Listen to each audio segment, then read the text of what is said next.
2024 లేదా 25లో డిగ్రీ లేదా బీటెక్ చదివారా? సాఫ్ట్‌వేర్ జాబ్ కోసం ఎదురు చూస్తున్నారా? అయితే కోడ్ జ్ఞాన్ 100 డేస్ కోర్సులో చేరండి. జాబ్ సాధించండి. నమస్కారం రజిత మైనంపల్లి గారు. నమస్తే నాగ్. 40 ఏళ్ళు దాటిన తర్వాత జనరల్గా ప్రతి విమెన్ ఆహారం పట్ల ఏ రకంగా చూసుకున్నా కూడా బాధ్యతగా ఎంత తినాలో అంత తిని అండ్ ఒక హెల్తీ డైట్ని ఫాలో అవ్వాల్సినటువంటి అవసరం చాలా ఉంది. Yes. As a lifestyle coach మీకు తెలుసు, యాజ్ అ న్యూట్రిషనిస్ట్ మీకు తెలుసు ఎలాంటి డైట్ తీసుకుంటే బాగుంటుంది. అండ్ పర్టికులర్గా ఈ 40 ఏళ్ళ వయసులో ఉన్నప్పుడు అప్పటి నుంచి కనుక మనం చూసుకుంటే క్యారెక్టరిస్టిక్స్ కానీ ట్రైట్స్ కానీ ఏ విధంగా మనిషిలో వచ్చేటువంటి చేంజెస్ వచ్చేటువంటి అవకాశం ఉంటుంది. 40 ఏళ్ల వాళ్ళ మీద మనం చాలా వీడియోస్ చేస్తున్నాం బేసికల్గా. ఎందుకు అనంటే ఈ ఏజ్లో విపరీతమైన చేంజెస్, ఒకటి ఫిజికల్ చేంజెస్, ఒకటి ఎమోషనల్ చేంజెస్ మానసికంగా, ఇంకొకటి సొసైటీ పరంగా, అంటే సొసైటీలో కూడా వీళ్ళకు కొన్ని చేంజెస్ వస్తాయి. అవి ఏంటి అని మనం ఫాస్ట్గా మాట్లాడుకుంటే సొసైటీ పరంగా బ్యాక్ వద్దాం, ఎందుకంటే మీరు ఆరోగ్యం గురించి మనం హైలైట్ చేస్తున్నాం కాబట్టి. సొసైటీ పరంగా అన్నప్పుడు 30 ఏళ్ల వరకు అంటే ఇప్పుడు చదువుతున్నప్పుడు స్టార్టింగ్ 5th క్లాస్ నుంచి ఇంటర్ డిగ్రీ వరకు ఎవ్వరు పలకరివ్వరు.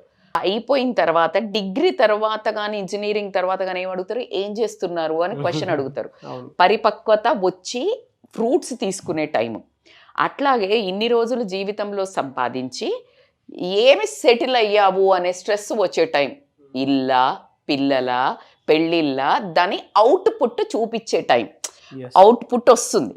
సో కరెక్ట్గా ఆ 40లోకి వచ్చే వరకు అందరికీ ఆ మదర్ ఫాదర్గా విమెన్గా ఎగ్జామినేషన్ రిజల్ట్స్ టైం. అయితే కొంతమంది 35 మార్క్స్ వస్తారు, కొంతమంది డిస్టింక్షన్లో వస్తారు.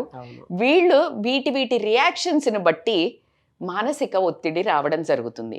ఇది సొసైటీ ఎగ్జామ్ అయిపోయింది. దీని ఇంపాక్ట్ ఎక్కడుంటుంది? మానసిక ఒత్తిడి మీద పడుతుంది. పిల్లలు సరిగా చదివినా చదవకపోయినా వీళ్ళకే స్ట్రెస్. అవునా? డబ్బులు సేవ్ చేసుకొని ఇల్లు సరిగా సెట్ చేసుకుని కొనుక్కున్నారా లేదా, లోన్లా, అప్పులా, ఎవడైనా అప్పు తీసుకున్నోడు ఎగ్గొట్టాడా, లేకపోతే ఎన్నో సమస్యలు, అవన్నీ ఎవరి మీద పడుతుంది? వీళ్ళ మానసిక ఒత్తిడి మీద పడుతుంది. ఎప్పుడైతే ఈ రెండు ప్రిడామినెంట్ అయిపోయాయో 40లో, ద మోస్ట్ ఇంపార్టెంట్ నువ్వు ఫిజికల్గా అని మర్చిపోవడం జరుగుతుంది. అసలు వీళ్ళకు ఆ తోవలో ఫస్ట్ ఆఫ్ ఆల్ 40+ వచ్చిందంటే ఇక అందం అంటావా అటకెక్కిపోయిద్ది, ఆరోగ్యం అంటావా అటకెక్కిపోయిద్ది, ఆలోచన విధానం అంతా వీటి మీద పడుతుంది. కానీ ఇక్కడి నుంచి అసలు ఇదే ఇంపార్టెంట్. ఇన్ని రోజులు నీకు ఏజ్ ఉంది కాబట్టికే, వయస్సు ఉంది, ఉడుకు రక్తము, నీ అవయవాలు నువ్వు తిన్నా తినకపోయినా అది పరిగెట్టిస్తుంది.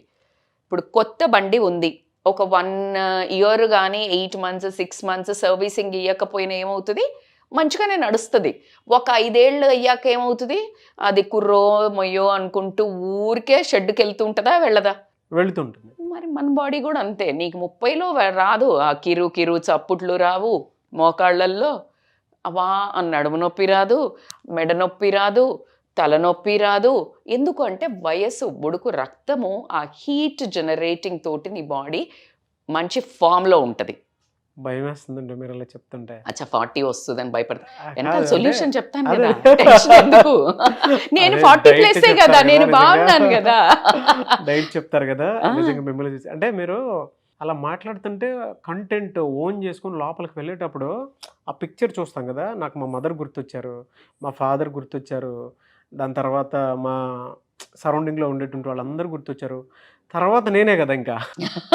True. But yes, exactly why I said the before the కూడా స్టోరీ, బికాజ్ ఇది కాన్షియస్గా ఉండి ఇట్లా టెస్ట్లు ఇచ్చాము ఇదంతా ఆలోచించలే. కానీ 40కి రాగానే ఆ సమస్యల మూలంగానే ఆరోగ్య సమస్యలు వస్తున్నాయి అని నేను వీళ్ళకి కొంచెం విడమర్చి చెప్పడం జరుగుతుంది. ఇప్పుడు ఎందుకు మీరు అన్నది ఈ భయం కూడా క్రియేట్ చేయటానికే ఈ 30+ వాళ్ళకి కూడా. ఎందుకు అంటే నెగ్లెక్ట్ చేస్తారు ఈ టైంలో. నెగ్లెక్ట్ చెయ్యకుండా 30+లో కూడా ఎలా ఉండాలో కూడా మనం ఒక వీడియో చేసాము. అత్యంత అద్భుతమైన రెస్పాన్స్ యంగ్ జనరేషన్ నుంచి కూడా. సో కాబట్టి ఇప్పుడు 40+లో నెవర్ ద లేట్. ఎప్పుడు ఏది లేట్ కాదు. ఈ క్షణం అనుకుంటే ఈ క్షణం నుంచి స్టార్ట్ చేయొచ్చు. కాబట్టి ఈ 40+లో కానీ మీరు 30+ ఎండింగ్ లేట్ 30s నుంచి కూడా దే కెన్ స్టార్ట్ ఏందంటే focusing on their health is the priority. నువ్వు ఒప్పుకున్నా ఒప్పుకోకపోయినా ఇప్పుడు నేను చెప్పిన ఆ 2 సమస్యల్ని నువ్వు ధీటుగా ఎదుర్కొని సమాజాన్ని సవాలు విసురుతూ నీ మనస్సును కంట్రోల్ చేస్తూ నీ మానసిక పరిస్థితిని కంట్రోల్ చేసుకొని నువ్వు ఒక బ్యూటిఫుల్ ఆనందమైన జీవితానం ఉన్న దాంట్లో నీకు ఉన్న దాంట్లో అనుభవించాలి అని అంటే ఆరోగ్యంగా నీ బాడీని ఒక ఆయుధంగా తయారు చేయవలసిందే. మరి ఆయుధంగా మారాలి అంటే ఏం చేయాలి మేడం అని అంటే గనక నువ్వు తీసుకునే ఆహారము, నువ్వు లోపల వేసేది, ఎలా అయితే నువ్వు ఆ సమాజం ఇసిరేది గార్బేజ్, ఆలోచనల గార్బేజ్ తీసుకొని నువ్వు స్ట్రగుల్ అవుతున్నావో, నీ ఫుడ్లో మంచిది గార్బేజ్ వేయకుండా చెత్త నింపకుండా ఆహారం గనక మంచిది వేసినట్టయితే మంచి రిజల్ట్ రావడం జరుగుతుంది. సో దాంట్లో ఫస్ట్ ఆకుకూరలు తీసుకోవాలి. అది ప్రపంచంలో అందరికీ తెలుసు. నీకు చదువుకుంటే బాగుపడతావు, మంచిగా అన్నం తింటే బాగుపడతావు తొందరగా అని అందరికీ తెలుసు. కానీ అమ్మ రోజు చెప్తుంది. నేను కూడా మన వ్యూవర్స్కి అంతే చెప్తూనే ఉంటాను, వాళ్ళు తిని బాగుపడే వరకు చెప్తూనే ఉంటాను. Leafy vegetable is the best for 40+ women. More intake అని చెప్తున్నా. ఇన్ని రోజులు ఏం చేస్తాను తెలుసా, పిల్లలు కదా ఆకుకూర తిన్నాన్న బలం వస్తుంది, ఏమండి ఆకుకూర తిను, ఇంత వండితే వాళ్ళకు 4 స్పూన్లు వేస్తే వీళ్ళ మిగిలిన లాస్ట్కి 1 స్పూన్ వేసుకుంటారు. దయ ఉంచి ఇప్పుడు 4 స్పూన్లు మీరు వేసుకోండి ఫస్ట్. బికాజ్ మీ బాడీలో ఒక ప్రాణాన్ని బయటకు తీసి మీ బాడీలో చాలా చేంజెస్ వచ్చి చాలా బ్లడ్ లాస్ అవుతూ మంత్లీ మెన్సెస్గా చాలా బ్లడ్ పోవడం వల్ల వీళ్ళకి ఐరన్ లోపము, కాల్షియం లోపము, బోన్ డెన్సిటీ తగ్గటం చాలా జరుగుతున్నాయి. కానీ మీకు ఎర్లీగా పుట్టినప్పుడు ఏంటి మనం ఇగ్నోర్ చేసాం, ఇప్పుడు దాని సత్తా చూపించడం స్టార్ట్ చేస్తుంది. సో కాబట్టికే ఎప్పుడైతే మీరు లీఫీ వెజిటబుల్స్, అన్ని రకాల లీఫీ వెజిటబుల్స్ని మీ డైలీ డైట్లో వెజిటబుల్ జ్యూస్ అనుకోండి, లేకపోతే కర్రీ అనుకోండి, రోటి పచ్చళ్ళైనా కంపల్సరీ తినాలి. ఎందుకు మేడం అంటే దీంట్లో కాల్షియం ఉంటుంది, ఐరన్ పుష్కలంగా ఐరన్ ఉంటుంది, ప్రోటీన్ ఉంటుంది. అట్లాగే మీకు ఇప్పుడు ఇవి తిన్నారనుకోండి వీటితోటి బోన్స్ గట్టిపడడం జరుగుతుంది, హీమోగ్లోబిన్ పెరగడం జరుగుతుంది, ఆర్బీసీ పెరగడం జరుగుతుంది, సో ఇట్లాంటి కౌంట్ ఎప్పుడైతే పెరుగుతుందో వీళ్ళు ప్రోటీన్ ఇవన్నీ ఉండటం వల్ల హెల్దీగా ఉండటం జరుగుతుంది. కాబట్టి ఎట్టి పరిస్థితుల్లో మీరు 6 days a week 1 leafy vegetables add చేసుకోండి. మీరు యాడ్ చేసుకొని నాకు కమెంట్ పెట్టండి డైలీ తింటున్నాము అని. Second one the most important అని కూడా చెప్తాను దీన్ని కూడా నేను, పల్సెస్. అందరం పప్పు వండుకుంటాం, పప్పులు వండుకోవటం అనేది వెరీ కామన్ మనకు పురాతన నుంచి. కానీ పప్పు వండుకుంటే గ్యాస్ వస్తుంది, ఒక ఏజ్ వచ్చాక కూడా ఉంది. పప్పుని ఎలా వండుకోవాలి కూడా చెప్తున్నాను నేను. ఇందులో ఒక టిప్పు, మీకు చాలాసేపు నానబెట్టి ఆ నానిన వాటర్ని తీసేసి వండుకున్నట్టయితే గనక మీకు ఈ గ్యాస్ ఉబ్బరం రాదు. సో ఎక్కువసేపు నానబెట్టాలి. అట్లాగే ఈ పప్పులో మీకు అందరికీ తెలిసిందే ప్రోటీన్ ఉంటుంది. సో ఈ ప్రోటీన్ ఏంటి అని అంటే, అయితే తినటం కూడా మనము బేసికల్గా చాలా తక్కువ తింటాం. పావుసేరు పప్పు వేసి ఊరంతా తింటాం, అది నీకు ఎక్కడ వస్తుంది ఎంత పప్పు వేసి. సో కాబట్టి you not suppose to eat that. ఇంకా చెప్పాలంటే పప్పు వేసి కాస్త ములక్కాయలు వేసేసి దాన్ని కుక్కర్లో పెట్టేసి దాన్ని సూప్ లాగా ఈవినింగ్ డిన్నర్. సో అంటే దాల్ కట్ అంటారు దాన్ని, మనం ఇంతకుముందు చేసేవాళ్ళు పప్పు కట్టు చారని పెద్దోళ్ళు చేసేవాళ్ళు. సో ఇట్లా కనుక దాంట్లో ఇంపార్టెంట్ పప్పులు ఏంటంటే మూంగ్ దాల్ అంటే పెసరపప్పు. అందుకే నేను పెసరట్టు చాలా రికమెండ్ చేస్తాను పొద్దున బ్రేక్ఫాస్ట్కి. చెనా దాల్ ఉంటుంది కదా, శనగపిండితోటి కూడా మీరు పిండితోటి కూడా చీలా వేసుకోవచ్చు, అది ఒకటి. ఉరద్ దాల్ అందరం తింటున్నాం, ఏంటి మినపప్పు, ఇడ్లీ, దోశ. బట్ అంత సింపుల్ కార్బ్స్తో తినకుండా మిల్లెట్స్తో కానీ రాగులతో కానీ ఇడ్లీలు కానీ ఇట్లా చేసుకొని వెజిటబుల్స్ పెట్టుకొని. సో మేక్ ష్యూర్ ఇవన్నీ నేను చెప్పేవి కంపల్సరీ యాడ్ ఆన్ అయ్యేటట్టు. అండ్ ఇంకొకటి ఏంటి అని అంటే ఎగ్ డైలీ 1 ఎగ్ తీసుకోండి. ఎల్లో ఎగ్ తినొద్దు అనేది లేదు. ఎల్లో ఎగ్లో మంచి కొలెస్ట్రాల్ కూడా ఉంది కాబట్టికే. అది కాకుండా దీంట్లో ప్రోటీన్ ఉంటుంది. 1 egg gives you 6 grams of protein. So around 80 calories అట్లానే ఉంటుంది depending on the egg size. కాబట్టి they can have full egg. అట్లా కాకుండా ఎగ్ తీసుకున్నట్టయితే వీళ్ళకు omega-3 ఫ్యాటీ యాసిడ్స్ రావటం జరుగుతుంది. దీనివల్ల హార్ట్ స్ట్రోక్ కూడా కంట్రోల్ అవ్వటం జరుగుతుంది. అట్లా కాకుండా ప్రోటీన్ వస్తుంది కాబట్టి మజిల్ లాస్ అవ్వకుండా ఉంటుంది. ఎగ్లో ఇంకా ఇంపార్టెంట్ చెప్పాలంటే బయోటిన్ ఉంటుంది. ఈ బయట పూసుకునే మనం క్రీమ్లలో బయోటిన్ ఉంది, బయోటెక్ ఫేషియల్ అని వెళ్తున్నాం. But if you eat egg per day నీ మజిల్ మాస్ తగ్గకుండా చూసుకుంటుంది కాబట్టి ఖచ్చితంగా ఎగ్ కూడా ఇంక్లూడ్ చేసుకోండి. Boiled egg would be better. అది కాకుండా యాంటీ ఆక్సిడెంట్స్ ఈ రోజుల్లో అసలు పూసుకునే దగ్గర నుంచి, తాగే దగ్గర నుంచి, తినే దగ్గర ఏ యాడ్లో చూడండి రిచ్ ఇన్ యాంటీ ఆక్సిడెంట్స్ అని వస్తున్నాయి. సో యాంటీ ఆక్సిడెంట్స్ ఏంటంటే ఆక్సిడేషన్. సింపుల్గా చూపిస్తే మనము ఇప్పుడు యంగ్గా ఉన్నప్పుడు స్కిన్ ఇట్లా ఉంటుంది, కొంచెం ఓల్డ్ అవుతుంటే ఎలా చూపిస్తారు, ముడతలు ష్రింక్ అవుతుందా లేదా? ఆ ష్రింక్ అవ్వేదాన్ని ప్రాసెస్ని ఏమంటారు అంటే ఆక్సిడేషన్ అవుతుంది. ఫ్రీ రాడికల్స్ మన బాడీలో ఉండటం వల్ల ఏమవుతుందంటే ఆక్సిడేషన్ అయ్యి ముసలిగా అయిపోతాం. సో ఈ యాంటీ ఆక్సిడెంట్స్ తీయడం వల్ల ముసలిగా అయిపోవడం ఇక్కడ ఇంపార్టెంట్ కాదు, నీ అవసరం ఉన్న ఏజ్ కంటే ఎక్కువగా ఓల్డ్ అవ్వటం కూడా జరుగుతుంది చాలామంది సమస్యలకు అనుకూలం. సో ఈ బెర్రీస్ తీసుకోండి అండి. మీరు బెర్రీస్లో చాలా యాంటీ ఆక్సిడెంట్ ఉంటాయి. చెరీస్ కానీ, మల్బెర్రీస్ కానీ, బ్లూబెర్రీస్ కానీ విపరీతంగా ఇప్పుడు మనకు కూడా చాలా సోర్సెస్ అవైలబుల్ ఉన్నాయి. అట్లా కాకుండా నువ్వు యాంటీ ఆక్సిడెంట్ రిచ్ సోర్సెస్ని కనుక నువ్వు తీసుకున్నట్టంటే డార్క్ చాక్లెట్ తీసుకోనండి. అందుకే antioxidant when it comes to the black coffee కూడా మీరు గమనిస్తే నేను ఎక్కువ తాగుతూ బ్లాక్ కాఫీలో కూడా మీకు పాలిఫినాల్స్ ఉంటుంది. సో ఇవన్నీ ఏంటి అని అంటే anti oxidants. Dark chocolate is one of the best anti oxidant. So ఇవి తీసుకున్నట్టయితే మీకు ఈ యాంటీ ఆక్సిడెంట్స్ ద్వారా ఏమవుతుందంటే ఎపిక్ పేపర్ అని ఒకటి మీకు ఒక పేపర్ని ప్రజెంట్ చేశారు. ఎవరు అంటే మన లండన్ యూనివర్సిటీ వాళ్ళు.